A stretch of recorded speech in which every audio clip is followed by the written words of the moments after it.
Welcome back, investors. I just came across a very interesting video from Patrick Joyce, one of the co-founders of Research Hub behind the coin RSC, which has been absolutely skyrocketing in the recent days, if not weeks. Shout out the Network State podcast. I'm going to go ahead and hit that subscribe button, just like you should. If you're a Decentralized Science fan, subscribe, because this channel is all about decentralized science.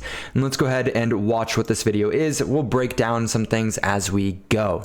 So yeah, it's great to be here. My name is Patrick, and I'm one of the co-founders of Research Hub. And today, I'm here to talk about the incentive structure of academic science and how DeSci, or decentralized science, can help to fix it. So first of all, a little background about me. I've had the privilege of dropping out of not one, but two academic science institutions. The first was a PhD program in molecular biology at Boston University, and the second was medical school at Georgetown. There was a common theme between all of my experiences in both basic science research and applied medical research. It's that there are centralized institutions that unintentionally sponsor bad behaviors by creating perverse incentives. For instance, consider the culture of publish or perish. As a scientist, it's imperative that you not only publish often, but that your publications generate a lot of citations. This is because there are funding bodies who essentially allocate capital based on a researcher's prior publication history. In theory, this makes sense, right? Like if you have money and you want to give it to science, you want to give it to someone who's demonstrated the ability to do good work in the past. But in practice, highly cited papers don't always necessarily equate with good work. In fact, meta-scientists have found that the more often a paper is cited, actually it's less likely to reproduce in the future. And scientists generally don't want to produce kind of incremental small findings because they're less likely to be cited and make them less likely to gain funding in the future. The downstream effects of this is a tremendous amount of waste.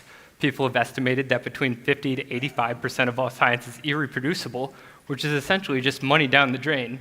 That's actually atrocious. 50 to 85% of all science being irreproducible means it is literally worthless.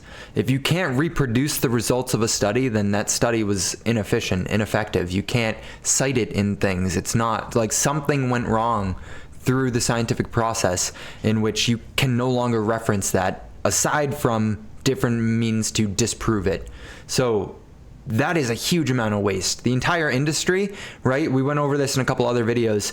The entire industry is about $19 billion of sales, meaning a good portion of that is spent on research that's just not good. And as you can see, it's a lot of money.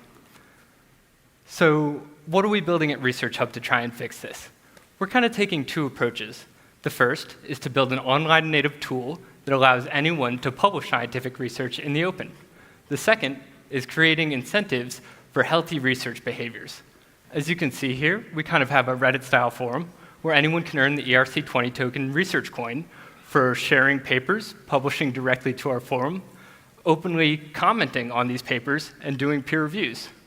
We also have some tools that allow for collaborative writing of scientific papers. This is an electronic lab notebook that allows anyone to work together with their colleagues around the world and publish directly to our forum. It's kind of like a Notion editor for science. We also have a reference manager we just shipped, which allows scientists to save the papers they're most interested in and then annotate them. As you can see here, we have one of our immunologists, Cole, who's using our reference manager to leave inline comments that become a peer review on researchup.com. When you shared content that's been highly upvoted, you earn Research Coin. And what can you do with Research Coin? You can create incentives for other scientists. I'd like to point out so for very instance, quickly, say you just shared see right there, the platform fee, 9% plus 900 RSC. They are building in a revenue model so that the platform can continue to exist. I just want to point that out. That's very forward thinking. There are lots of ways people are using bounties right now. For instance, we have a neuroscientist who is trying a new protocol in their lab. They kind of got stuck, and they came to Research Hub to try and get unstuck. They created a bounty for an expert to come in and troubleshoot their protocol, and they ended up moving forward in their own experiments in their own PhD career. One of the examples that I'm most proud of, and I think illustrates what we're trying to do here at Research Hub, is if anybody remembers a couple months ago in Mexican Congress, there were aliens that were presented to the world. Kind of fortunately, the people who presented these aliens actually took a DNA sample and submitted it to NCBI. So on Research Hub, we have community members who are interested in this, and we're like, hey, let's figure out what's going on here. So they got together, used our electronic lab notebook, and created a post, attached a bounty to it, for someone to come in and actually analyze the DNA that was shared on NCBI. Spoiler alert, unlikely to be aliens, unfortunately. We had a bioinformaticist within 24 hours of the bounty being created that came in, did some analytics, and found that there was a lot of eukaryotic, some prokaryotic DNA, and some unidentified DNA. So yeah, this is kind of like a small example of what can potentially happen at scale with Research Hub. You don't say.